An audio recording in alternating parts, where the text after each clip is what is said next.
Last video में हम ओम पर्वत के दर्शन करके श्री आदि कैलाश की ओर जा रहे होते हैं। तो चलिए आपको ले चलते हैं आदि कैलाश के दर्शन कराने के लिए। ओम पर्वत के दर्शन के बाद मैं पहुंचता हूं काली माता मंदिर।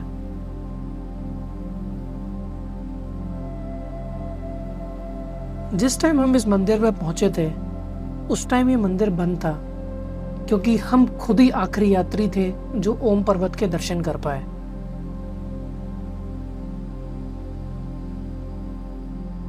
माना जाता है कि इस स्थान पर मां काली स्वयं राक्षस रूप में विराजमान है। पुराने समय में जब यात्री इधर से गुजरते थे तो मां काली के आशीर्वाद के साथ ही वो ओम पर्वत के दर्शन करते थे। अब बात करते हैं इस जगह की सबसे रहस्यमयी चीज की, काली नदी या काली गंगा। यही मां काली के मंदिर के पास से निकलती है काली नदी। माना जाता है कि काली नदी का नाम मां काली के नाम पर पड़ा है और ये नदी आगे चलकर भारत और नेपाल की सीमा का भी हिस्सा बन जाती है।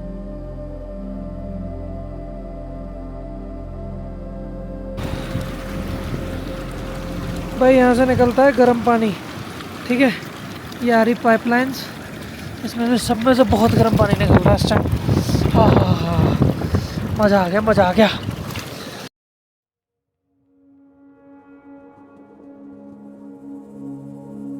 काली माता मंदिर के दर्शन के बाद अब हम निकल जाते हैं अपने नाभि के होम स्टे के लिए। तो भाई अब हम लोग निकल रहे हैं अपने आदि कैलाश के दर्शन के लिए, ठीक है। तो ये था हमारा नाभि का होम स्टे और अब हम लोग निकल रहे हैं आदि कैलाश के दर्शन के लिए, ठीक है। गाड़ी बिल्कुल रेडी खड़ी है, देख रहे हो पूरी गंदी हो चुकी है इस टाइम। नाभि गांव से आदि कैलाश की दूरी सिर्फ 22 किलोमीटर थी, लेकिन हिमालयाज में डिस्टेंस किलोमीटर से नहीं हिम्मत से नापा जाता है। जैसे जैसे आगे बढ़ रहे थे रास्ते धीरे धीरे बदलने लगते हैं। रोड नैरो होती चली जाती हैं, एक तरफ सीधे पहाड़ और दूसरी तरफ गहरी खाइयां।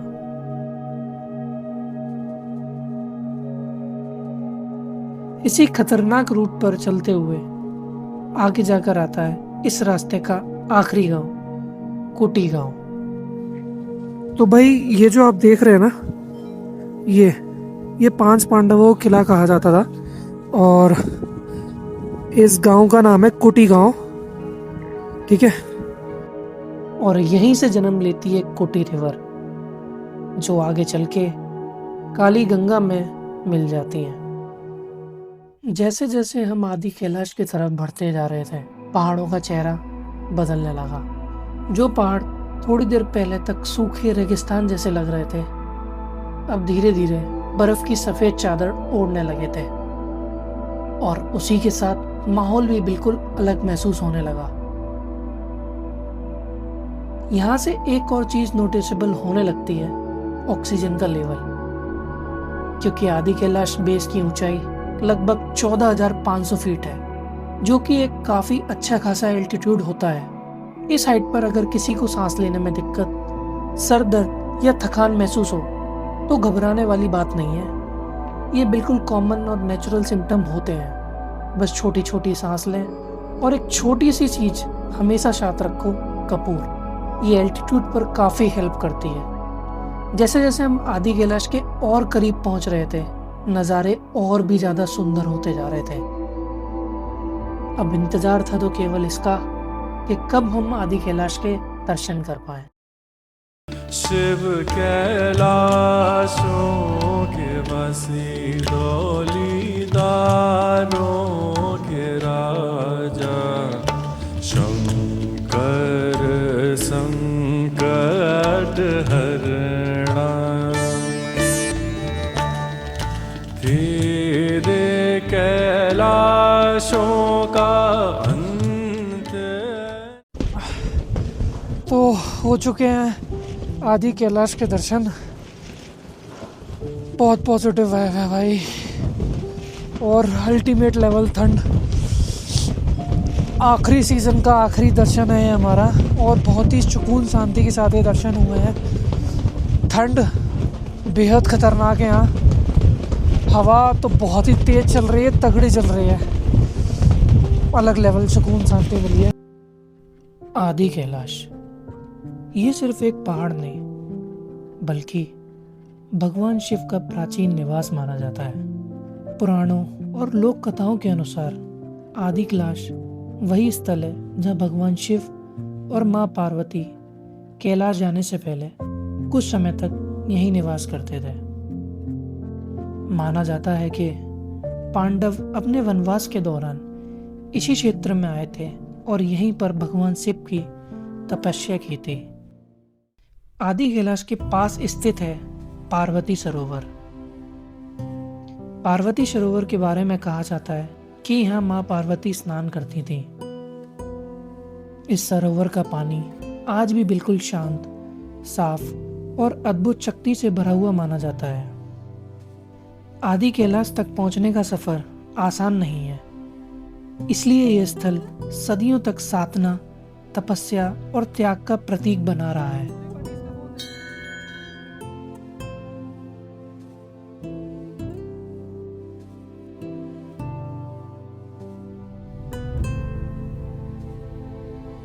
इतनी छोटी सी उम्र में, खैर छोटी तो नहीं, 25 साल के तो खैर हो ही गए, ठीक है, लेकिन फिर भी इतनी छोटी सी उम्र में मैं इतने बड़े बड़े दर्शन कर पा रहा हूँ। 6 से भी ज़्यादा ज्योतिर्लिंग हो गए, ठीक है, और फिर 5 कैलाशों में से 1 कैलाश हो गए, ठीक है। तो भाई इसका श्रेय मैं अपने माता पिता को भी देना चाहता हूँ। भाई इतने बिजी शेड्यूल में से भी मुझे निकाल के भेजते हैं वो कि भाई जाओ अपनी ज़िंदगी एक्सप्लोर करके आओ। थैंक यू, उनका ये आभार तो मैं कभी भूल ही नहीं सकता।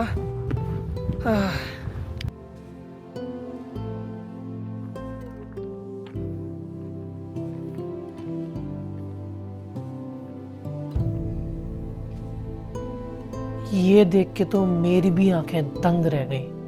स्वयं महादेव डमरू लेकर नाच रहे हैं।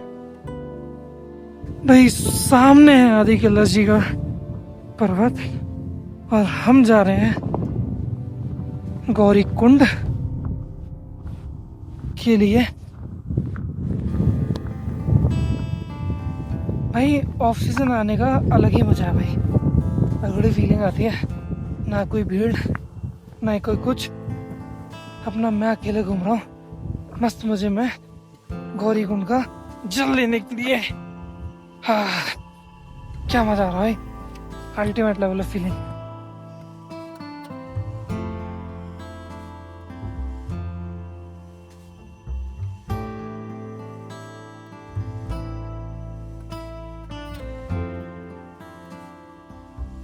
सो आप देख सकते हो कितने करीब हम लोग आदि कैलाश जी के आ गए, ठीक है। वहां पर हम अपनी गाड़ी छोड़ के आए, वहाँ धूप जहाँ निकल रही है ना, वहाँ आप देखोगे वहां पर हमारी स्कॉर्पियो खड़ी है। भाई सबकी हिम्मत नहीं हो रही, नहीं मैं और बनी ब्रो आए हैं केवल, क्योंकि हमें चाहिए थे साक्षात दर्शन, तो हम आए हैं इतनी दूर। बहुत बढ़िया दर्शन हुए, ठीक है। 10 मिनट हम लोग यहाँ बैठे हैं, खूब बढ़िया अच्छी पॉजिटिव वाली एक अंदर एक पॉजिटिव एनर्जी हम लेके गए हैं, और अब हम जा रहे हैं वापस। तो ऐसी थी हमारी आदि कैलाश की यात्रा। भाई हर हर महादेव। मैं नाभी गांव से, नाभी गांव का मतलब हुआ नाभी, महादेव की जो नगरी है उसको भी नाभी गांव के नाम से जाना जाता है, क्योंकि महादेव की नगरी है नाभी गांव। तो यहाँ पे मेरा जो है अतिथि होम स्टे है यहाँ पे, और जितने भी यहाँ पे गेस्ट आते हैं, तीर्थ यात्री आते हैं, पर्यटक आते हैं, उन सभी का जो है हम हार्दिक स्वागत करते हैं। आप जब भी आप लोग कभी आदि कैलाश और ओम पर्वत की यात्रा पे आना चाहोगे तो आप मुझे सेवा का अवसर जरूर दीजिएगा, और मेरा कॉन्टेक्ट नंबर है 9456762086। ओम नमः शिवाय, हर हर महादेव। भाई पहली चीज़ थोड़ा सी एक एडवाइस कि यहाँ पे जितने भी मैंने अभी अपने होम स्टे वाले से बात करी, सब भैया से, तो कह रहे कि जितनी भी आपकी बुकिंग्स हो जाती हैं ना, वो यहाँ पर फरवरी में क्लोज हो जाती हैं। मई और जून की, क्योंकि मई और जून बहुत ही पीक सीज़न है। ये मैं सोच रहा मैं यहाँ पर हूँ तो स्टेमिना कम है, यहाँ पे ऑक्सीजन लो है बहुत ज़्यादा, ठीक है। तो बता रहे थे यहाँ पर सारी बुकिंग्स फेब में ख़त्म हो जाती हैं, ठीक है। और भीड़ इतनी होती है कि गाड़ी खड़ी करने की जगह नहीं मिलती, पूरी रोडों पर जाम लग जाता है। तो मैंने अपने होम से वाले भैया का नंबर वगैरह सब आपको दे ही दिया है, आपको जो भी बुकिंग करनी है आप उनके माध्यम से कर लेना। मैंने आदि कैलाश कैसे किया मैं आपको बताता हूँ, और आप लोग कैसे कर सकते हैं वो मैं आपको बताता हूँ। आदि कैलाश वैसे बजट फ्रेंडली बताता हूँ। अगर आप लोग Anand Vihar terminal bus stand से धारचूला की डायरेक्ट बस लें, ठीक है, तो वो कॉस्ट अराउंड 1130 रुपये की बस की टिकट है उसकी। वो आपको धारचूला छोड़ेगी, 30 घंटे का टाइम लेगी, ठीक है। उसमें ना टाइम का थोड़ा बहुत बड़ा खेल है कि आपके पास टाइम है तो आप सरकारी बस से करें तैना पा सकते हैं। फिर धारचूला अपना पहला स्टे लीजिए। धारचूला के बाद आप आइए सीधे नाभी में कई सारे होम स्टे हैं। जहाँ मैं रुका था होम स्टे में वो बहुत ही बढ़िया था, अच्छा स्पेशियस होम स्टे था, खाना पीना सब चीज़ बढ़िया था। मैं उन भैया का नंबर आपको डिस्क्रिप्शन में डाल दूँगा, ठीक है। और फिर पहले दिन धारचूला से अगर आप टाइम से निकलते हैं तो आपको आदि कैलाश के दर्शन होके फिर आप नाभी में स्टे ले सकते हैं। अगर आप लोग अपना रूट को एंजॉय करते हुए आ रहे हैं और खाना पीना खाते हुए आ रहे हैं तो भी आप उस हिसाब से फिर एक दिन नाभी में स्टे लीजिए। फिर अगले दिन आप सुबह आदि कैलाश जी के दर्शन करने जाइए। फिर नेक्स्ट डे आप सीधे धारचूला के लिए नीचे जा सकते हैं। फिर धारचूला में स्टे लीजिए या नाभी में स्टे लीजिए, वो आपके ऊपर है, आप जैसे करना चाहें, ठीक है। मेरा रूट प्लान तो ये था कि मेरा पैकेज था डायरेक्ट हल्द्वानी से मैं आया धारचूला से हम लोग थोड़ा लेट हुए, धारचूला की मार्केट एक्सप्लोर करी 12-1 बजे तक। फिर देन वहाँ से निकले हम नाभी के लिए। नाभी से फिर हम सीधे गए, नाभी में एक दिन स्टे था। फिर हमने आदि कैलाश जी के दर्शन किए, ठीक है। उसके बाद फिर हमने नाभी में स्टे किया, क्योंकि भाई स्टे बहुत प्यारा था ये, तो ऐसा सीन था। फर्स्ट बताया थोड़ा बजट फ्रेंडली, जो मेरा था वो थोड़ा कॉस्टली। बीच का रास्ता बताते हैं, बीच का रास्ता क्या कर सकते हैं। बीच का रास्ता आप ये कर सकते हैं, आप डायरेक्ट दिल्ली या दिल्ली कनेक्टिविटी से आप हल्द्वानी आए, और ऑल ओवर कनेक्टिविटी जहाँ पर भी आप उससे सबसे पहले दिल्ली आए। फिर दिल्ली से हल्द्वानी से फिर आप शेयरिंग टैक्सी भी ले सकते हैं, जो आपको पर पर्सन 800-900 के अराउंड पड़ेगी। मैं ऑफ सीज़न में आया था तो उस टाइम शेयरिंग टैक्सी चल नहीं रही थी, पिथौरागढ़ तक के लिए चल रही थी, धारचूला तक के लिए नहीं चल रही थी। तो दोनों जगह से मिल जाता है, आप पिथौरागढ़ ले लें, फिर पिथौरागढ़ से धारचूला, या फिर डायरेक्ट धारचूला की मिल जाए तो बहुत ही बढ़िया है। उसके बाद आप लोग सीधे धारचूला से एक दिन स्टे लेके आप शेयरिंग टैक्सी से ही आ सकते हैं नाभी विलेज। तो वो भी टाइम के डिपेंड के ऊपर है, वैसे चलती रहती हैं। आप सुबह 5-6 बजे देखोगे ना, लाइन लग जाती है धारचूला में टैक्सियों की, तो उधर से भी आप ले सकते हैं। तो ऐसा कुछ मेरा रूट प्लान था। बाकी दर्शन बहुत ही बढ़िया हुआ है। आप सभी को हर हर महादेव।